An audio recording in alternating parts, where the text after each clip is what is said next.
సదాశివపేట మండలం ఆరూరు గ్రామంలో ఆషాఢమాసం సందర్భంగా పోచమ్మ తల్లికి బోనాల ఉత్సవాన్ని ఘనంగా నిర్వహించారు. సర్పంచ్ లావణ్య మధు ఆధ్వర్యంలో జరిగిన ఈ వేడుకలకు డీసీసీ అధ్యక్షురాలు నిర్మలా జగ్గారెడ్డి హాజరై బోనమెత్తి ప్రత్యేక పూజలు నిర్వహించారు. గ్రామ మహిళలు సామూహికంగా బోనాలు తీసుకొచ్చి అమ్మవారిని దర్శించుకున్నారు. జోగిని నృత్యం ఈ ఉత్సవాలకు ప్రత్యేక ఆకర్షణగా నిలవగా పోతరాజుల విన్యాసాలు, డప్పు చెప్పులు, మేళతాళాల నడుమ గ్రామమంతా భక్తుల వాతావరణంలో మునిగిపోయింది. ఈ సందర్భంగా సర్పంచ్ లావణ్య మధు మాట్లాడుతూ గ్రామంలో సుఖశాంతులు నెలకొని రైతులకు పాడి పంటలు బాగా పండాలని అమ్మవారిని ప్రార్థించినట్లు చెప్పారు. కార్యక్రమంలో ఉప సర్పంచ్ విఠల్, మాజీ ఎంపీటీసీ కుమార్ యాదవ్, వార్డు సభ్యులు, మహిళలు, యువకులు, భక్తులు పెద్ద సంఖ్యలో పాల్గొన్నారు.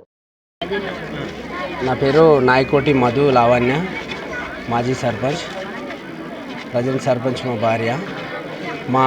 మా గ్రామంలో ప్రతి సంవత్సరము మైసమ్మ జాతర ఆషాఢ మాసంలో చివరి వారంలో చేస్తాము. బుధవారం, గురువారం. బుధవారం గ్రామం లోపల పోచమ్మ తల్లికి బోనాలు తీపిచ్చి గురువారం రోజు మైసమ్మ తల్లికి జాతర బోనాలు చేపిస్తాము.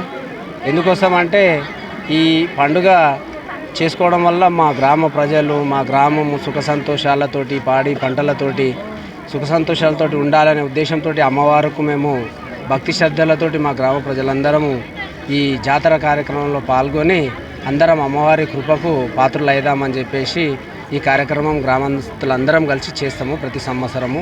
ఈ కార్యక్రమానికి విచ్చేసినటువంటి గ్రామ ప్రజలు మరియు భక్తులు, నిర్మలా జగ్గారెడ్డి మేడం కూడా ఈ కార్యక్రమానికి విచ్చేసి బోనము ఎత్తుకున్నది.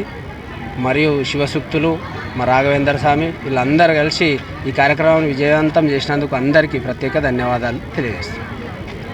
మళ్ళా రెండు ముచ్చట్లు చెప్పే ఉప సర్పంచ్ మళ్ళీ ఆరూరు. ఈ గత కొన్ని సంవత్సరాలుగా ఎంతో ఉత్సాహంతో ఊరు బాగుండాలనే ఉద్దేశంతో బోనాల పండుగ జరుపుకుంటాం. రేపు మైసమ్మ జాతర ఉంది. అలాగే ఎంతో ఉత్సాహంతో ఈ జాతరను జరుపుకోవడం జరుగుతుంది. ప్రజలంతా పాడి పంటలతో సుభిక్షంగా ఉండాలని కోరుకుంటూ ఆ మైసమ్మ తల్లిని వేడుకుంటున్నాం.